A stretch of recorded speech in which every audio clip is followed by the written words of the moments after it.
I was 19 years old when I walked into the Hürtgen Forest, November 1944. They told us it would be a quick push, maybe 2 weeks to break through the German lines and reach the Roer River. What they didn't tell us was that we'd be fighting in a meat grinder that would make the hedgerows of Normandy look like a Sunday picnic. My name's not important anymore, but back then I was PFC with the 28th Infantry Division, 2nd Squad, 3rd Platoon, Easy Company. I carried an M1 Garand that weighed 9.5 pounds empty, and by the time we got pulled out of that forest 2 months later, it felt like it weighed 1,000. The thing about the Hürtgen nobody prepared us for was the trees. Not just that there were a lot of them, but the way they turned everything into a nightmare. Dense pine and fir trees packed so tight you couldn't see 20 yards in any direction. The canopy was so thick that even in the middle of the day, it felt like twilight. And when the Germans started using tree bursts with their artillery, those trees became our executioners. The shells would detonate in the branches above us, sending white-hot shrapnel down like rain. You couldn't dig in properly because the roots were everywhere. You couldn't see the enemy until they were right on top of you. And the mud, Jesus Christ, the mud was everywhere, mixing with blood and turning the forest floor into a freezing soup that sucked at your boots with every step. We crossed into Germany in early November.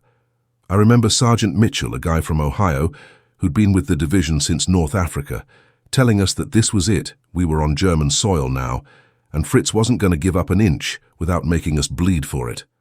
He was a barrel-chested guy with a scar running from his ear to his jaw, got it from a grenade fragment in Sicily. He'd survived 2 years of this war, and had a way of looking at you that made you feel like you didn't know anything yet. He was right. The first thing I noticed when we entered the forest was the sound, or the lack of it.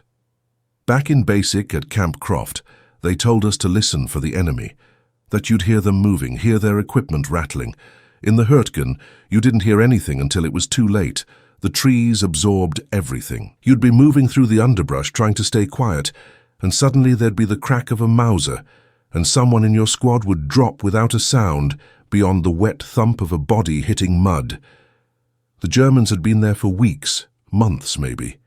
They knew every trail, every clearing, every piece of high ground.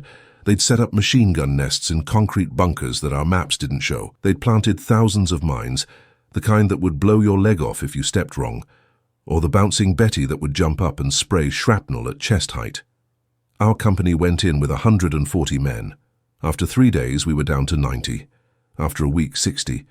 The casualties weren't all from enemy fire. Guys got trench foot so bad their toes turned black and fell off. Others broke under the stress, just sat down in the mud and stopped responding to orders. We called it shell shock back then. I saw a kid from Michigan, couldn't have been more than 18, start laughing during an artillery barrage and couldn't stop. They carried him out on a stretcher, still laughing, tears streaming down his face. The cold was relentless. November in the Hürtgen meant freezing rain that never stopped, turning everything into ice. We slept in our uniforms, never dry, never warm. I had 2 pairs of socks and I'd try to rotate them, keep one pair inside my jacket to dry out while I wore the other. But they were always damp, always cold. Your hands would go numb on watch, and you'd have to keep moving your fingers to make sure you could still pull the trigger.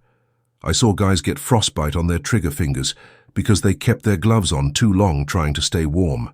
The Germans hit us on November 7th. We were holding a position along a logging road, what the map called Route D, though it was barely more than a muddy track through the trees. Sergeant Mitchell had us set up in a defensive line, 3 foxholes in a rough triangle, overlapping fields of fire like they taught us. I was sharing a hole with a guy named Tommy Rizzo from Brooklyn. He was a barman, carried that Browning automatic rifle like it was part of his body. 20 pounds of firepower that could put out 550 rounds per minute. Tommy used to joke that the bear was the only thing keeping him alive, that as long as he could lay down fire, nobody could get close enough to kill him. It was just before dawn when they came. No artillery warning, no probing attack.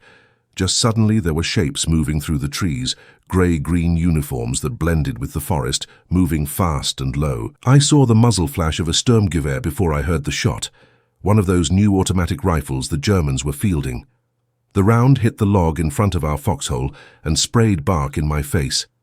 Tommy opened up with the bar immediately, that distinctive sound like a jackhammer, and I started working the M1 8 rounds in the end block clip, that ping when it ejected, and you had to reload. There were more of them than I'd ever seen in one place. 30, maybe 40 Germans moving through the trees in a coordinated assault. They had machine guns, MG-42s that we called Hitler's buzzsaw because of the sound they made, 1,200 rounds per minute that would cut down everything in their path. They had mortars set up somewhere behind their lines, and the forest started erupting with explosions. The tree bursts were the worst, like being inside a steel rainstorm. Corporal Hayes in the foxhole to our left took a piece of shrapnel through his helmet. Didn't even have time to scream. Mitchell was on the radio, calling for artillery support, but the forward observer was dead, taken out by a sniper on the second day. We had pre-registered fire zones, coordinates where our artillery could drop shells if we needed them, but the trees made it complicated. Drop them too close, and we'd kill ourselves. Too far, and they'd be useless. Mitchell made the call anyway. Fire mission, grid 237418. Danger close, repeat, danger close. The Germans kept coming. I could see them moving from tree to tree, using the forest like they owned it. I emptied my first clip, reloaded, emptied another. My hands were shaking so bad I dropped a clip in the mud and had to fish it out. Tommy was changing magazines on the bar, his third 20-round mag, and I could see the barrel was starting to smoke, even in the cold. We were putting out a lot of fire, but they had us outnumbered badly. For every German I saw drop, 2 more appeared. It felt like the whole Wehrmacht was coming through those trees. Then I heard it. That sound you never forget. The whistle of incoming artillery, our own 105s screaming through the canopy. The forest erupted. The 100mm howitzer shells were high explosive, and when they hit the trees, they created a killing zone of shrapnel and splinters that shredded everything. I pressed myself into the bottom of the foxhole, hands over my ears, mouth open like they taught us, so the pressure wouldn't blow out our eardrums. The explosions were so close, I could feel the heat wash over us. Trees were coming apart, massive trunks splintering like toothpicks. The barrage lasted 2 minutes. When it stopped, my ears were ringing so loud I couldn't hear anything else. I looked up, and the forest looked like it had been fed through a wood chipper. Trees were down everywhere, some still burning despite the rain. There were bodies, German bodies, scattered through the impact zone. Some were torn apart so badly you couldn't tell they'd been human. The smell hit me then, that mix of high-explosive burning wood and torn flesh that I still smell sometimes even now, 80 years later. But they weren't done. The Germans who survived the artillery were falling back, but they were already calling in their own support. We started taking fire from mortars, and then their artillery joined in. The whole forest became a killing zone. Mitchell was screaming at us to pull back to the secondary position, a set of foxholes about 50 yards back along the trail. Tommy grabbed his bar, and we started moving, keeping low, using the shattered trees for cover. That's when I saw them. A whole new wave of Germans, fresh troops moving up through the forest from the east. They were using the artillery as cover for their advance. There had to be 50 of them, maybe more. I couldn't get an accurate count because they were spread out, moving in pairs and small groups like they'd been trained. These weren't the conscripts and old men the Germans were supposedly using by late 1944. These were young, fit soldiers who knew what they were doing. Mitchell saw them too. He grabbed the radio handset, and I heard him talking fast, too fast, requesting immediate fire support on a new grid. Then he looked at us, at what was left of our squad, and I saw something in his eyes I'd never seen before. Not fear exactly, but recognition. He knew the math wasn't in our favor. We had maybe 15 guys left who could still fight. They had 70, maybe 80. 5-to-1 odds, maybe worse. Fix bayonets, he said. I'd trained with the M1 bayonet at Camp Croft, practiced the thrust and parry on dummies filled with straw. I'd never actually used it on a person. My hands were shaking as I pulled it from the scabbard and locked it onto the lug under the barrel. Around me, the other guys were doing the same. Nobody said anything, there wasn't anything to say.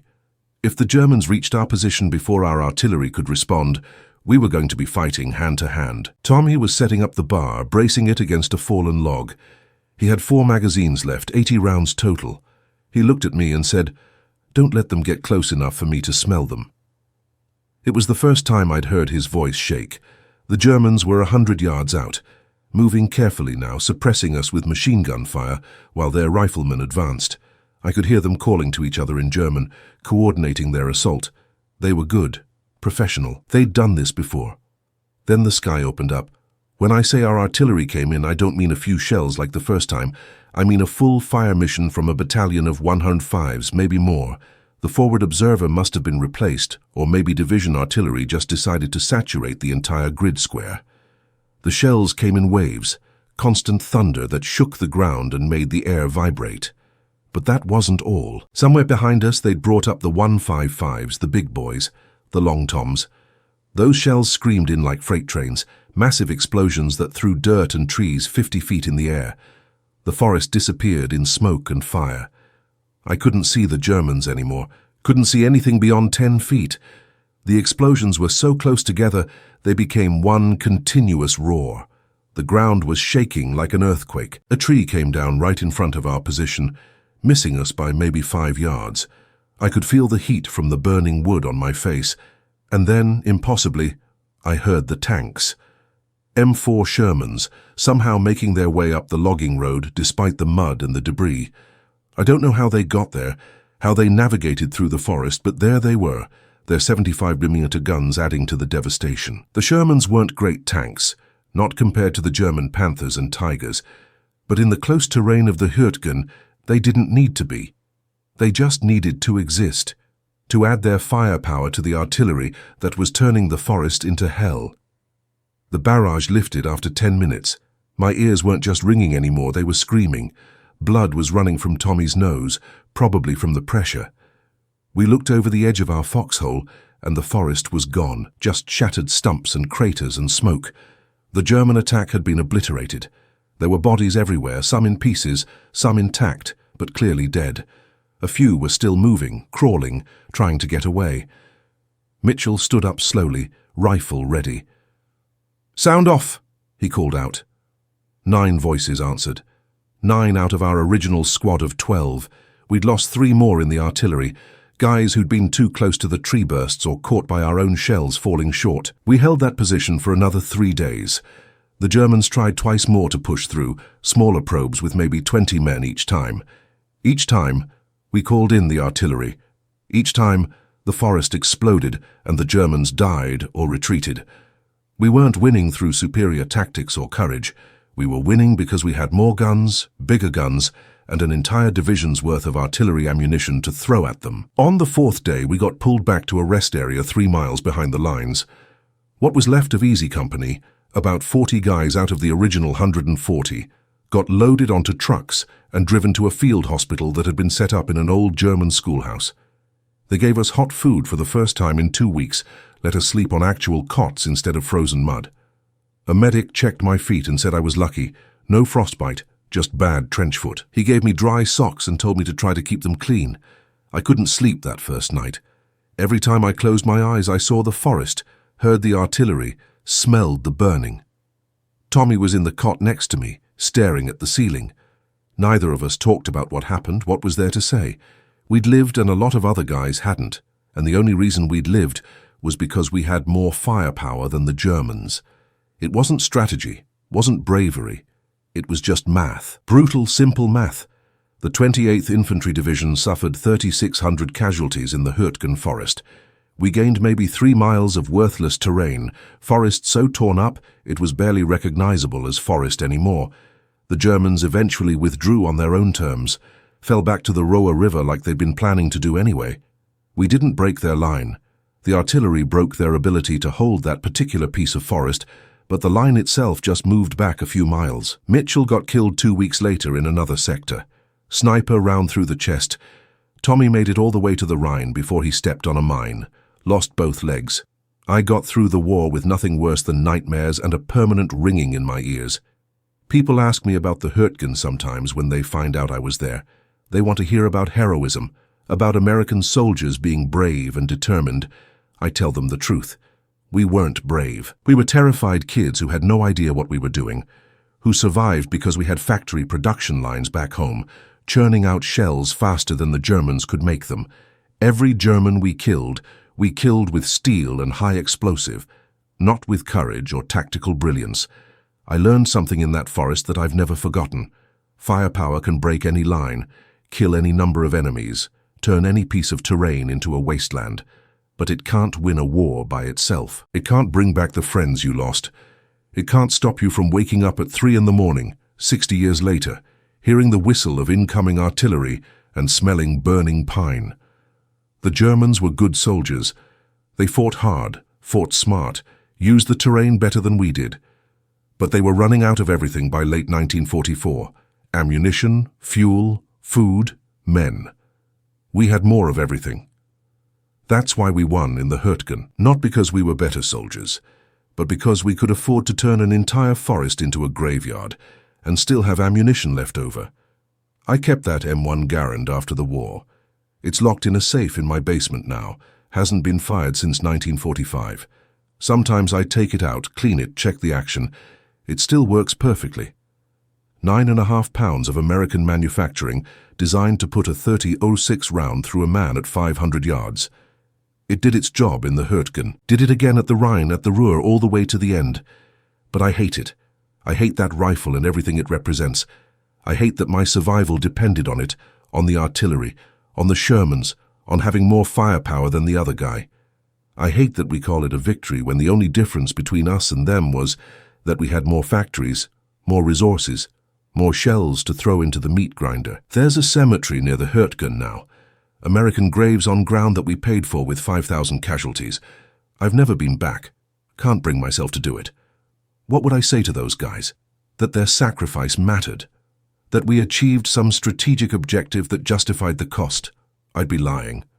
The Hürtgen was a mistake, a brutal slugging match that we won only because we could afford to lose more men and keep fighting. Tommy died in 1998. Complications from diabetes related to his injuries.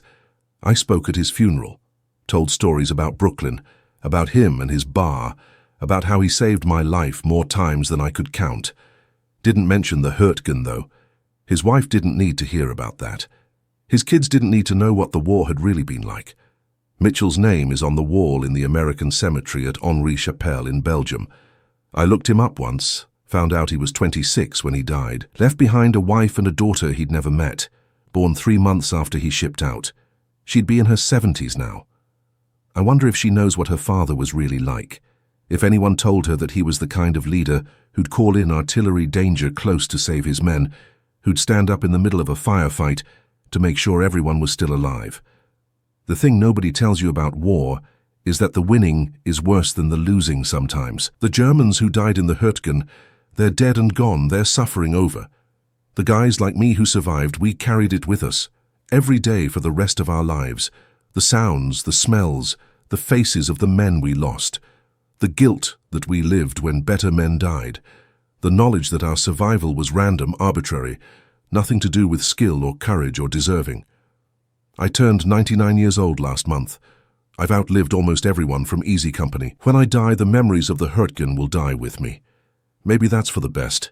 Maybe some things shouldn't be remembered. But I'm telling this story now because I want people to understand something. Firepower wins battles, it breaks lines, destroys armies, levels forests, but it doesn't make the winning worth it. It doesn't justify the cost, and it doesn't let you forget what you had to do to survive. We were outnumbered 5-1 in the Hürtgen Forest. We survived because American artillery turned that forest into hell on earth. But survival isn't victory, and victory isn't redemption. It's just living long enough to carry the weight of what you did and what you saw until finally, mercifully, you don't have to carry it anymore. I still hear the artillery sometimes when it rains, still smell the burning pine, the cordite, the blood mixed with mud, still see Tommy's face when he was setting up that bar, still hear Mitchell calling for danger close fire support. They're gone, all of them gone, but they're with me every single day. That's what firepower gets you. That's what breaking the line costs. And if I could go back, if I could make a different choice, I'd still call in that artillery. I'd still fight to survive. Because that's what war does to you. It reduces everything to simple math. Them or us. Live or die. More shells, more firepower, more bodies in the mud. We broke their line in the Hürtgen Forest, and it broke us right back.